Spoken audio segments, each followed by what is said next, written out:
guess everybody know who I am here. I'm Vinnie Clausen, Montgomery County Commissioner.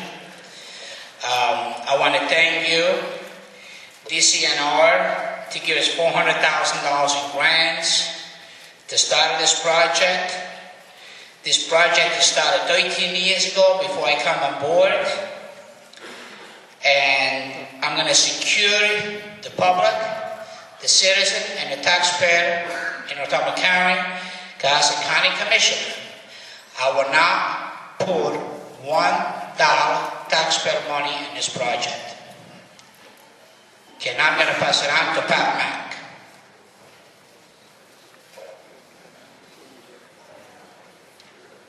Thank you, Vinnie. I want to welcome everyone here to our second public meeting for what was known as the Northumberland County OHV project. Now has been appropriately renamed as the Anthracite Outdoor Adventure Area. We did so sort of knowingly at the beginning, named the project Northumberland County OHV because that's what it was surrounded. We had to name it something. We appropriately renamed it to incorporate many of the other activities that we will and project to have accomplished on this property by the end of this project. So to drop the OHV was necessarily appropriate. I want to give a couple thank yous before we get going here.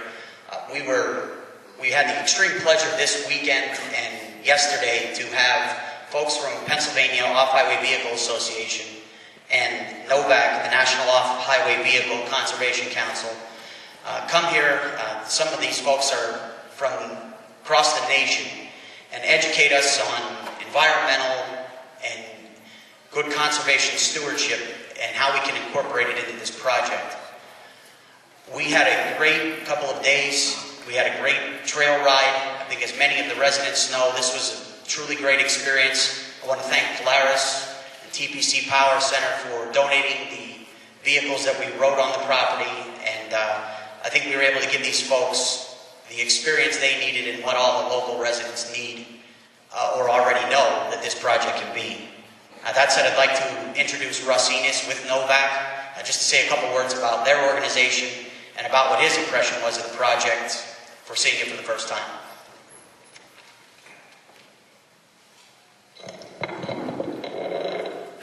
Thanks, Pat. My name is Russ Enos. I'm the Executive Director of the National Off-Highway Vehicle Conservation Council. We're a nonprofit group, educational foundation, and our job is to help people develop and maintain sustainable, environmentally responsible off-highway vehicle opportunities. And I've had an opportunity to travel all over the United States. I've seen places like Hatfield-McCoy Trail System, and I've ridden in dozens and dozens of locations across the nation. And I have to tell you that the site that we had an opportunity to see is incredible. It's a great opportunity. It's a beautiful place. And you folks here have an awesome opportunity to really make something out of that. And some of the things that are happening out there with the dumping and the watershed issues that are occurring, you have the opportunity to fix those and improve them. You also have the opportunity to really enhance the recreation opportunity for the people who recreate here, the motorized, the non-motorized, and an incredible opportunity to bring economic development to this area. This area, like a lot of areas in the U.S., is hard hit by the things that have happened the last couple of years. And there's a lot of competition for industry, and I hope that you folks are very successful in bringing industry back into this area. But I want to tell you that you have 100% opportunity with this development to bring jobs and opportunities right back here. We've seen it with Hatfield-McCoy. We've seen it with the Pike ATV Trail in central Utah. So it's been done. You have the land base that's second to none and a great opportunity. And I want to thank Pat, Kathy, and Barry, and all the folks that gave us a chance to come out and see the place and share what we could about OHV recreation management. Thanks, Pat.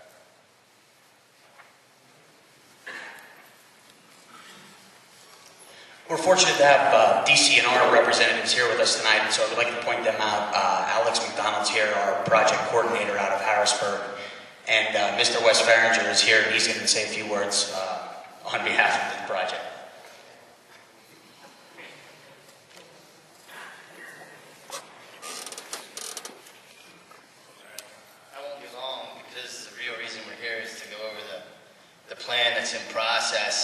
but I want to stress that word, that there is a process. There is a really good, clear process that we're following.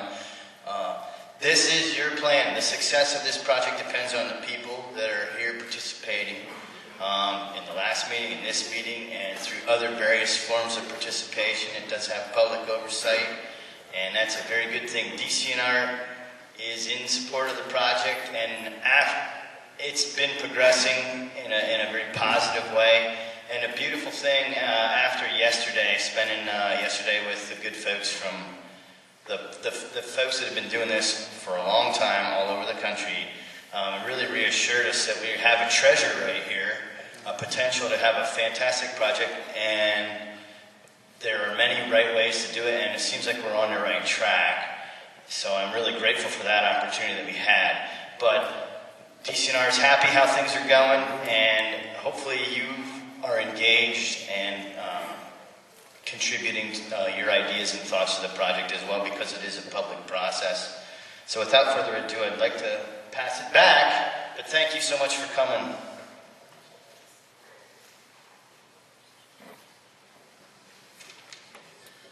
Okay, now on to what everyone came here for. I'd like to introduce Mr. John Burkle. He's with Pashkin Associates. They are the lead on this project, and they are the men in charge. I'd like to thank everyone for the wonderful turnout that we have again at tonight's meeting. It's great to see you here and to give you the opportunity to provide your input to this very important project to the region. In terms of our agenda, we're going to talk about really the purpose of tonight's meeting, where we are in the process, what does that mean, what are our next steps. We'll talk about the public participation process, who we've talked to, what we've learned from those discussions. We'll talk about the economic development potential of the project. Then we'll get into, I think, what the majority of folks are here for tonight is to begin to answer those questions that were asked at the first public meeting. What is the concept plan? What are we proposing to do on the property? Where will the various activities occur?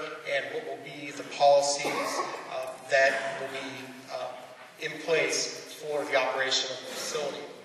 From that, we'll talk about the summary of the research on fee structures. There's a lot of question about, well, gee, what's the fee? What are the fees going to be to enter the park? We haven't set those, but we've done research on comparable facilities, and that will give us an idea of the direction that we may be taking. And then after that, we'll open it up again for public comment. If you were here at the first meeting, it would go much like that. If you weren't here for the first meeting, stick around. You'll have the opportunity to provide your comments after we get through the agenda. What is it? It's the Anthracite Outdoor Adventure Area.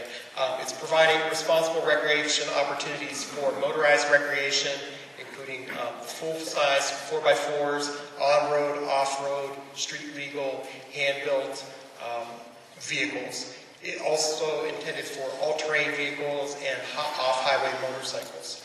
And then we have the non-motorized recreation components, the hiking, biking, horseback riding, hunting, camping. So those are very important activities as well.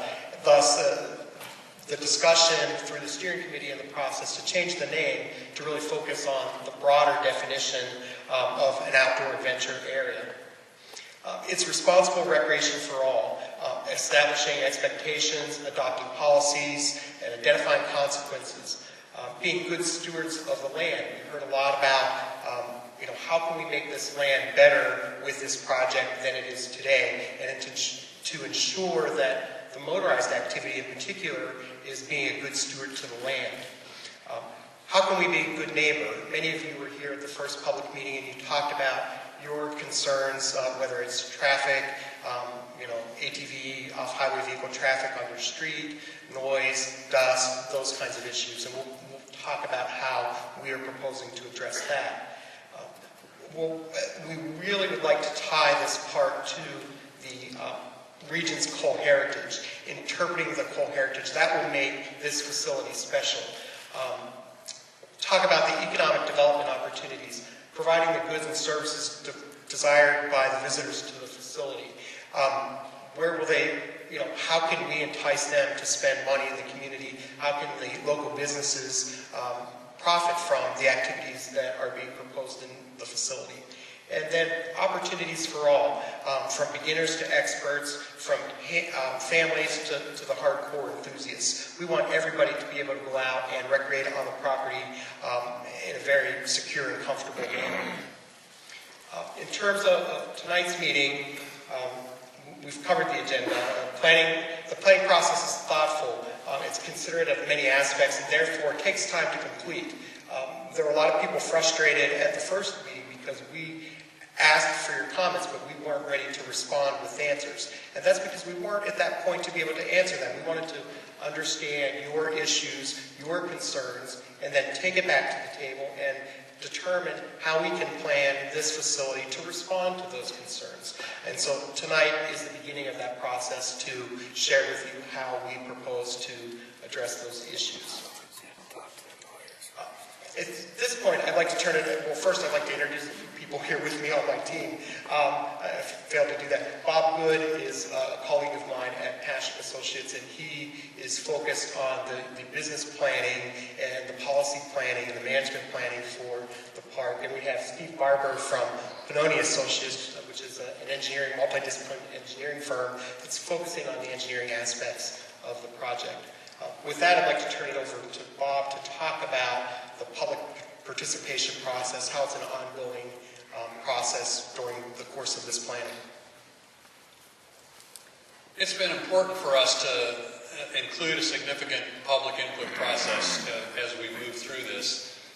The development of such a facility isn't something that can be done in a vacuum without hearing from folks of all walks of life in and around the park area and Northumberland County, and even from those who may come to visit it. And so, as part of the public input process, as many of you know, you were here at our first public meeting, and I want to just kind of follow up with what happened at that meeting. We did have about 350 people here or something, and gave you the opportunity to have the chance to speak to us. We gave you the opportunity to fill out 4x6 cards, and with your comments and notes on them. Some people turned into us letters of comment from their individuals or organizations. We were able to take all of that input that came from the last meeting and review it thoroughly. We did it in-house. In fact, John Burkle, who's the project manager, took all of the 300 4x6 cards and sat down at the computer and entered all of the data in off of those himself so that we could understand and see firsthand the kinds of comments and the kinds of things that have come back from the community that was represented here. And ended up with 34 pages of comments that came from those. And in addition to that were many of the letters and other proposals that came as a result of that first public meeting.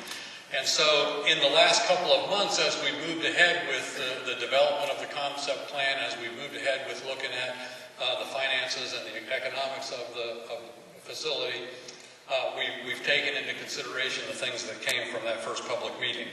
We've also done looked at a number of other opportunities for public input and have moved quickly with them.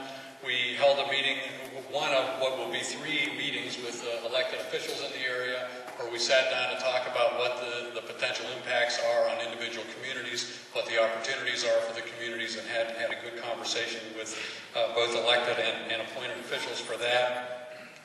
We met with the local business community, talking with Brush Valley Chamber of Commerce. Some folks from the county met with the business community in Trevorton to find out what their concerns and issues and the opportunities that they look for were. We've also had the chance to talk to some individual businesses in the area. We've held a meeting this afternoon with as many of the first responders as we could get out, and I think that nearly all of them from the area were in attendance at the meeting, where, again, we listened to them to hear what it is that needs to be dealt with in terms of police and fire and emergency response onto the site, and how we address some of those things as we go through the planning process, both from a